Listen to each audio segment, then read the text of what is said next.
5 larangan untuk panitia kurban. Assalamualaikum warahmatullahi wabarakatuh. Sahabat Istana Ilmu rahimakumullah. Tak terasa sebentar lagi kita akan melaksanakan ibadah kurban di hari raya Idul Adha hingga hari tasyrik pada bulan Zulhijjah. Hampir seluruh masjid dan musolah sudah mempersiapkan diri. Mereka telah membentuk kepanitiaan dengan rapi yang nantinya bertugas mendata pekurban, mengadakan hewan kurban, menyembelih sekaligus mendistribusikan daging kurban kepada yang berhak menerimanya. Meski di zaman Rasulullah istilah panitia kurban tidak dikenal, namun bukan berarti keberadaan mereka tidak dibolehkan. Apalagi di masa kini, panitia kurban sangat penting dalam membantu kelancaran proses penyembelihan hewan kurban hingga penyaluran daging kurban tersebut. Nah, agar panitia kurban tidak menyalahi syariat Islam, berikut ini kami rangkum 5 hal yang harus dihindari oleh panitia kurban agar pelaksanaan ibadah kurban tidak berbuah dosa. Yang pertama, panitia kurban tidak boleh mengambil keuntungan dari pembelian hewan kurban. Di beberapa tempat ada panitia kurban yang sengaja mengambil keuntungan dari pembelian hewan kurban. Misalnya, harga satu lembu yang disepakati bersama pekurban adalah 12 juta rupiah. Namun pada saat pembelian, ada lembu yang harganya 11 juta, sehingga bersisa 1 juta rupiah. Tapi panitia tidak mengembalikan sisa tersebut kepada pekurban, melainkan dia ambil sendiri atau dia bagi-bagi dengan panitia lainnya. Tindakan semacam ini adalah perbuatan haram.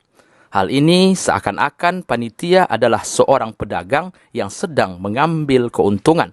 Padahal di antara prinsip dalam transaksi jual beli bahwa seseorang tidak diperbolehkan menjual barang yang tidak dia miliki, kecuali jika dia mendapatkan izin dari pemiliknya. Hakim bin Hizam radhiyallahu anhu pernah bercerita, "Aku pernah bertanya kepada Nabi sallallahu alaihi wasallam. Aku sampaikan kepada Rasul bahwa ada orang yang mendatangiku, memintaku untuk menyediakan barang yang tidak aku miliki. Maka bolehkah aku belikan barang itu di pasar, kemudian aku jual barang itu kepadanya?" Nabi SAW ketika itu menjawab, "La tabi' ma laisa indak." Janganlah kamu menjual barang yang tidak kamu miliki. Dalam riwayat lain, Hakim juga pernah mengatakan, "Nahani Rasulullah SAW an abi'a ma laisa indi." Bahwa Rasul SAW melarangku untuk menjual barang yang tidak aku miliki. Hadis riwayat Tirmizi. Ketika membawakan hadis ini, Imam Tirmizi menyatakan bahwa mayoritas ulama mengamalkan hadis ini. Mereka membenci seseorang menjual apa yang tidak dia miliki. Maka berdasarkan keterangan di atas, ketika panitia kurban menjual hewan kurban sebelum memilikinya, berarti dia telah melanggar hadis di atas. Yang kedua, panitia kurban tidak boleh mengambil upah berupa daging hewan kurban. Di beberapa tempat kita temukan bahwa panitia kurban mendapatkan bagian daging kurban yang lebih banyak dari kaum muslimin yang bukan panitia. Kelebihan itu sebagai bentuk upah karena sudah menjadi panitia kurban. Maka dalam hal ini, mengambil sebagian daging kurban untuk dijadikan upah panitia kurban tidaklah dibenarkan. Ali bin Abi Thalib radhiyallahu anhu ada menyebutkan bahwa Rasulullah sallallahu alaihi wasallam memerintahkanku untuk mengurusi unta-unta kurban beliau. Aku mensedekahkan daging, kulit dan jilalnya, yaitu kulit yang ditaruh pada punggung unta untuk melindungi dari dingin. Aku tidak memberikan sesuatu pun dari hasil sembelihan kurban kepada tukang jagal. Beliau bersabda, "Kami akan memberikan upah kepada tukang jagal dari uang kami sendiri." Nah, berdasarkan hadis tersebut sangat jelas bahwa upah bagi panitia kurban maupun bagi penyembelih hewan kurban tidak boleh diambil dari daging kurban bagian kaum muslimin.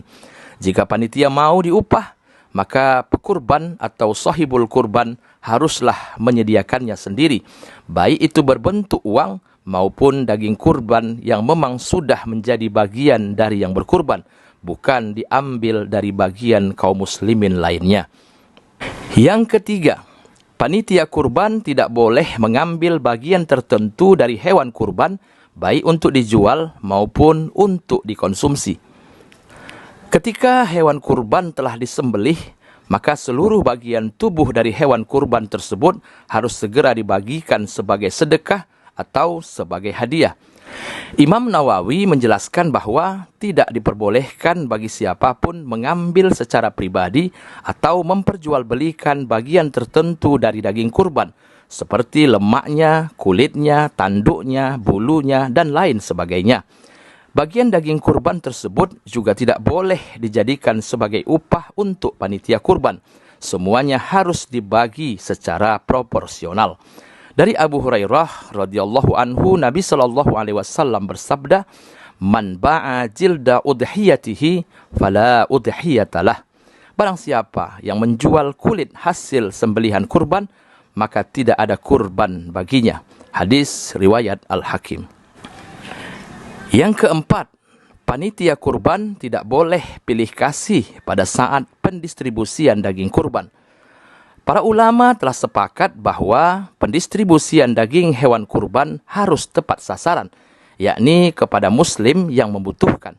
Setidaknya ada 3 kelompok yang berhak menerima daging kurban, yaitu orang yang berkurban atau sahibul kurban, yang mendapatkan 1/3 dari daging kurban. Dari perolehan daging kurban tersebut, sahibul kurban boleh memberikannya lagi kepada siapapun. Yang kedua yang berhak menerima daging kurban adalah fakir miskin. Dan yang ketiga, dibagikan kepada tetangga sekitar, teman atau kerabat, meskipun mereka sedang berkecukupan. Tapi bagaimana dengan tetangga kita yang non-muslim? Apakah mereka boleh menerima daging kurban dari kita? Dalam hal ini, Imam Nawawi dalam Al-Majmu' ada menjelaskan bahwa beberapa ulama berbeda pendapat tentang hal ini. Imam Hasan Al-Basri, Abu Hanifah, dan Abu Thawr merupakan ulama yang menetapkan hukum boleh membagikan daging hewan kurban kepada non-muslim. Sedangkan Imam Malik dan Al-Laits berpendapat makruh. Sedangkan menurut ulama dari kalangan mazhab Syafi'i, memberikan daging kurban kepada non-muslim diperbolehkan selama kurbannya termasuk kurban sunnah, bukan kurban nazar. Maka berdasarkan penjelasan tersebut, panitia kurban harus jeli dan bersikap adil dalam pendistribusian daging kurban. Pembagian daging kurban harus dilakukan secara terukur, tepat sasaran, sesuai syariat, dan sesuai dengan panggilan kemanusiaan. Jangan sampai ada orang di sekitar tidak mendapatkan bagian daging kurban, padahal mereka saat itu sebenarnya sangat membutuhkannya. Yang kelima, panitia kurban tidak boleh mengambil daging kurban yang bersisa. Sebagian panitia ada yang melebihkan jumlah bungkusan penerima kurban. Misalnya yang berhak menerima daging kurban di suatu kampung ada 100 orang. Namun karena dikhawatirkan ada yang belum terdata, maka panitia kurban berinisiatif melebihkannya menjadi 110 bungkus. Setelah pembagian selesai dan seluruh kaum muslimin di sekitaran pelaksanaan kurban telah mendapatkan bagiannya, namun ternyata daging kurban masih bersisa 5 bungkus lagi misalnya, maka 5 bungkus daging itu tak boleh diambil oleh panitia kurban. Mereka harus mencari kaum muslimin lainnya yang belum dapat tapi berhak untuk mendapatkan daging tersebut. Nah, sahabat Istana Ilmu rahimakumullah, itulah 5 hal yang perlu menjadi perhatian panitia kurban di dalam melaksanakan tugas-tugasnya. Jangan sampai panitia kurban melakukan sesuatu yang bertentangan dengan syariat Islam. Semoga bermanfaat. Wassalamualaikum warahmatullahi wabarakatuh.